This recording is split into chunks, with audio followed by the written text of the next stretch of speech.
Hello everyone, welcome back to my channel. तो आज की वीडियो में हम पढ़ने वाले हैं सबसे ज़्यादा महत्वपूर्ण अंग्रेज़ी शब्द, जो आपके लिए काफ़ी ज़्यादा इंटरेस्टिंग है और बेनिफिट भी।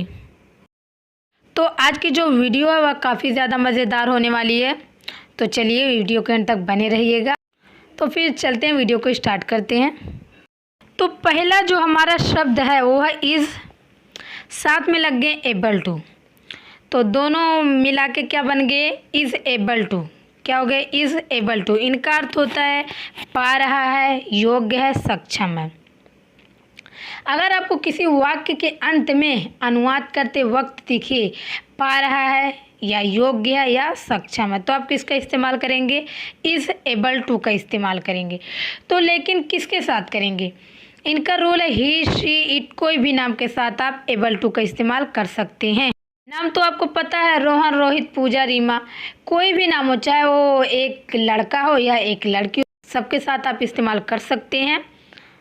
तो एग्जाम्पल देखिए, ताकि एग्जाम्पल से आप और बेहतर से समझ पाएंगे। वह स्केटिंग करने में सक्षम है, मतलब योग्य है। She is able to skate, she is able to skate, वह स्केटिंग करने में सक्षम है। जैसे कि वह पढ़ाई करने में सक्षम है, वह क्रिकेट खेलने में सक्षम है। तो हम इनका इस्तेमाल इस तरीके से करेंगे, सक्षम है। अगला शब्द है हमारा एम। एम का अर्थ होता हूँ, ये तो आप सबको पता है, लेकिन साथ में हमने क्या ऐड कर दिए, एबल टू। तो क्या हो गया, एम एबल टू। इनका अर्थ क्या हो गया, पा रहा हूँ या सक्षम हूँ। क्या होता है, पा रहा हूँ या सक्षम हूँ। आपको पता है कि एम के साथ सिर्फ आई का इस्तेमाल होता है। किसका इस्तेमाल होता है, आई का। अगर आपको कहीं भी अनुवाद करते वक्त एम दिखे तो आप साथ में आई का ही इस्तेमाल करेंगे। तो इस्तेमाल देखिए, मैं अंग्रेज़ी पढ़ने में सक्षम हूँ, I am able to read English, I am able to read English. मैं अंग्रेज़ी पढ़ने में सक्षम हूँ, I am able to read English. अगला शब्द है आर। आर का अर्थ होता है, आर का क्या अर्थ होता है, एबल टू। तो हम क्या पढ़ेंगे, आर एबल टू। अर्थ हमारा बन गया पा रहे हैं या सक्षम है। क्या हो गया, पा रहे हैं या सक्षम। अब देखिए, अब किसके साथ इनका इस्तेमाल करेंगे, सिंपल है, आर के साथ आप यू, वी, दे का इस्तेमाल करेंगे। आपको यह क्या करना है, सिर्फ रूल याद करना है। देखिए, अगर अनुवाद करते वक्त आपको दिखे सेंटेंस में पा रहे हैं या सक्षम है या योग्य है, तो रूल हमारा क्या रहेगा, यू, वी, दे। मतलब आप आर एबल टू के साथ यू, वी, दे का इस्तेमाल करेंगे। तो चलिए इस्तेमाल देखिए। वे अंग्रेज़ी बोल पा रहे, मतलब वे अंग्रेज़ी बोलने में सक्षम हैं, योग्य हैं। They are able to speak English, they are able to speak English, वे अंग्रेज़ी बोल पा रहे हैं। तो आप इस तरीके से इस्तेमाल करेंगे आर एबल टू का। आई होप आपको समझ में आ रहा होगा। अगला शब्द है वॉज। वॉज का अर्थ पता है आपको कि था होता है। क्या होता है, था होता है। अब एबल टू ऐड हो गया तो क्या हो गया, वॉज एबल टू। इसको हम पढ़ेंगे वॉज एबल टू, लेकिन हिंदी में अर्थ क्या होगा, पा रहा था, सक्षम था या योग्य था। क्या होगा, पा रहा था, सक्षम था या योग्य था। देखिए, सबसे इम्पॉर्टेंट चीज़ हमारी क्या यहाँ पे आके अटकती है, सबसे बड़ी चीज़ ये रहती है कि हमें रूल नहीं पता है। अभी देखिए, अभी आपको ये पता होगा कि पा रहा था, सक्षम था, लेकिन आप इस्तेमाल कब करेंगे, किसके साथ इस्तेमाल करेंगे। तो भाई सिंपल है, आई, ही, शी, इट, कोई भी नाम के साथ आप वॉज एबल टू का इस्तेमाल करेंगे। रूल को आप एकदम रट लीजिए, क्योंकि रूल बहुत ज़्यादा इम्पॉर्टेंट है। तो चलिए इस्तेमाल देखते हैं। मैं उसकी मदद करने में सक्षम था, I was able to help her. मैं उसकी मदद करने में सक्षम था, I was able to help her. अब यहाँ पे हम एक लड़की की बात करें। अब देखिए, यहाँ पे हम एक लड़की की मदद करने में सक्षम थे, तो हम किसका इस्तेमाल कर रहे हैं, हर का इस्तेमाल करेंगे। लेकिन अगर वो एक लड़का होता, उसकी मदद करने में आप योग्य होते, तो किसका इस्तेमाल करते, तो हिम का इस्तेमाल करते। तो बढ़ते आगे, अगला शब्द है हमारा वर एबल टू। वर का अर्थ होता है थे, साथ में लग गया एबल टू, तो अर्थ हमारा बन गया पा रहे थे या सक्षम थे या योग्य थे। क्या हो गया, पा रहे थे, सक्षम थे या योग्य थे। अब देखिए रूल देखिए, वी यू दे, आप कहीं भी पा रहे थे, सक्षम थे, अगर आपको अनुवाद करते वक्त दिखे और वो भी हमारा क्या रहे यू, और अगर आपको यू वी दे में से कोई सा भी एक शब्द दिखे तो आप इस्तेमाल करेंगे वर एबल टू का। किसका इस्तेमाल करेंगे, वर एबल टू का। एग्जांपल देखिए, हम उसकी मदद करने में सक्षम थे, we were able to help him. We were able to help him, हम उसकी मदद करने में सक्षम थे, we were able to help him. तो बढ़ते आगे, अगला शब्द हमारा विल। विल का अर्थ आपको पता है कि गा गे गे होता है, क्योंकि बहुत ज़्यादा हमने पढ़ लिया इसको, है ना। तो अगर साथ में लग गया बी एबल टू तो क्या हो गया अर्थ, पाऊंगा, पाएगा, पाएंगे या सकूंगा या सकेंगे। सबसे सिंपल सी बात यहाँ पे एकदम इंटरेस्टिंग है कि यहाँ पे हमें किसी का लोचा नहीं रहता कि ही शीट के नेम किसका इस्तेमाल हम करें। यहाँ पे सिंपल सी बात, आप सबका इस्तेमाल कर देंगे, जैसे कि I you we they he she it, कोई भी नाम का आप इस्तेमाल कर सकते हैं बिना अटके विल बी एबल टू के साथ। अगर अनुवाद करते वक्त आपको पाऊंगा, पाएगा, पाएंगे, सकेगा, सकूंगा दिखे तो इस्तेमाल देखिए। रोहन जल्द ही कार चला सकेगा, मतलब वो चला पाएगा। Rohan will be able to drive a car soon. Rohan will be able to drive a car soon, Rohan जल्द ही कार चला सकेगा।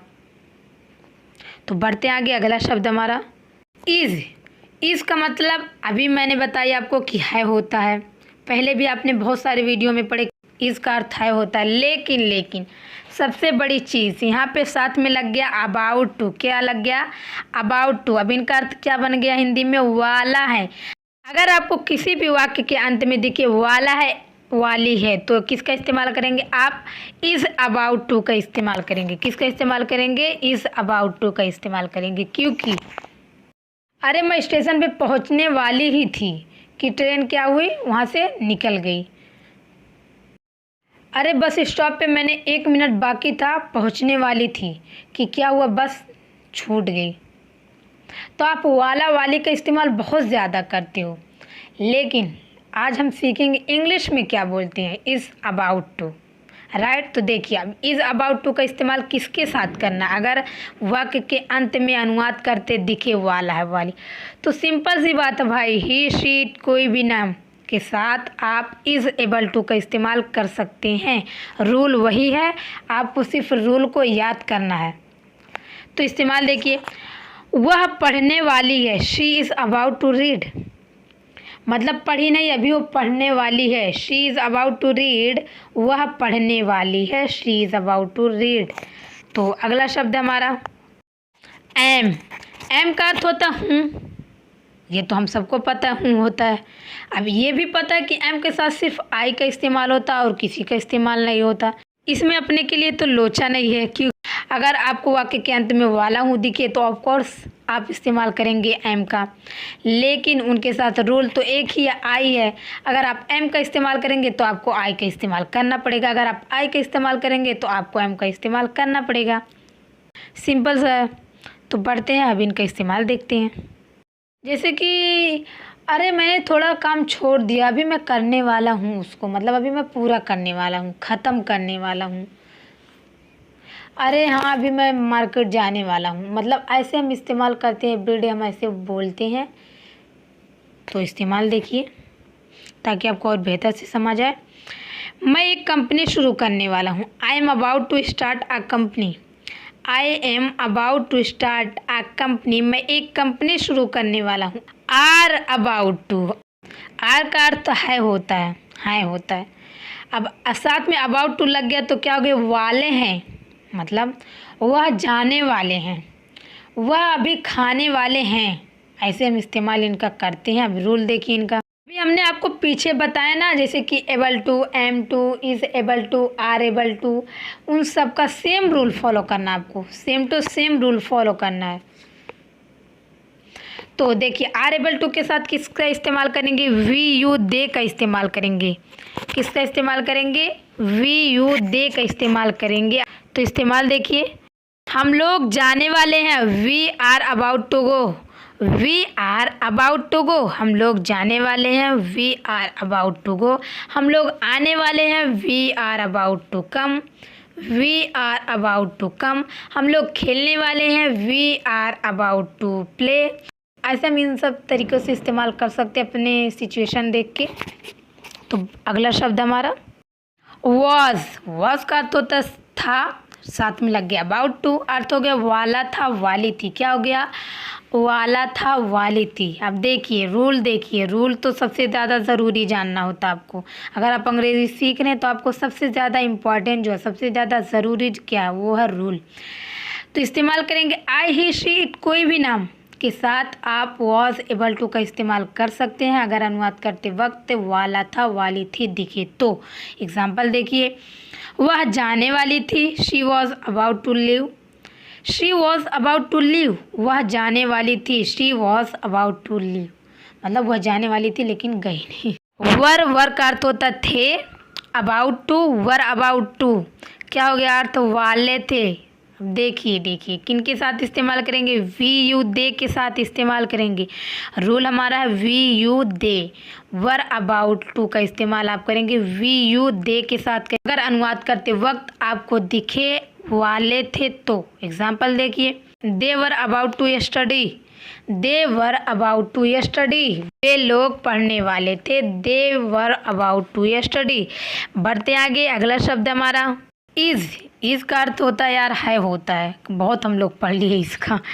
अभी साथ में हम इसको ऐड कर दिए हैविंग टू, तो अर्थ क्या बन गया? पढ़ रहा है, मतलब पढ़ रहा है। इज़ हैविंग टू जिनका अर्थ होता है पढ़ रहा है, किसके साथ इस्तेमाल करेंगे आप? तो देखिए भाई, क्योंकि ये रूल जानना हमको, रूल है ही शी इट, कोई भी नाम के साथ आप इज़ हैविंग टू का इस्तेमाल कर सकते हैं अगर अनुवाद करते वक्त पढ़ रहा है तो एग्जाम्पल देखिए, उसे पढ़ाई करने का मन नहीं कर रहा था, उसका खेलने का मन कर रहा था, मतलब जैसे कि कोई भी गेम खेलने का मन कर रहा था, लेकिन क्या हुआ, उसको डांट पड़ने की वजह से क्या हुआ, उसे पढ़ना पड़ रहा है। तो देखिए, उसे पढ़ाई करना पड़ रहा है। He is having to study, he is having to study, उसे पढ़ाई करना पड़ रहा है। He is having to study. बढ़ते हैं आगे, अगला शब्द है आई एम हैविंग टू, मतलब पढ़ रहा हूँ। क्या हो गया अर्थ? पढ़ रहा हूँ। आई एम का अर्थ आपको पता हूँ है, सिंपल सा पढ़ रहा हूँ। अगर आपको अनुवाद करते वक्त दिखे तो आप बेझिझक क्या लिख देना एम हैविंग टू। रूल देखिए, रूल है हमारा आई। क्या रूल? आपको ये पता हो गया कि एम का इस्तेमाल हम सिर्फ आई के साथ करते हैं, अब आई के इस्तेमाल हम सिर्फ एम के साथ करते हैं। दोनों की जोड़ी बहुत अच्छी है। तो एग्जाम्पल देखिए, मुझे काम करना पड़ रहा है, I am having to work, I am having to work, मुझे काम करना पड़ रहा है, मतलब मेरे इतना मना करने के बाद, मेरे इतना मतलब मैं नो बोल रही थी, लेकिन फिर भी मुझे काम करना पड़ रहा है, मतलब काम से छुट्टी नहीं है, राइट। तो बढ़ते आगे, अगला शब्द है आर। सबसे बड़ी बात, आर का अर्थ होता है आर हैविंग टू, अर्थ होता पढ़ रहे हैं, पढ़ रहा है, पढ़ रहे हैं। इस्तेमाल किसके साथ करेंगे? रूल वही आपको फॉलो करना पड़ेगा पिछला वाला। वी यू दे के साथ आप इस्तेमाल करेंगे आर हैविंग टू का। लेकिन सबसे ध्यान देने वाली चीज़ ये है कि अनुवाद करते वक्त अगर आपको पढ़ रहे हैं दिखे तो। ओके, बढ़ते हैं, चलिए एग्जाम्पल देखते हैं। उन्हें जाना पड़ रहा है, they are having to go, they are having to go, उन्हें जाना पड़ रहा है, they are having to go.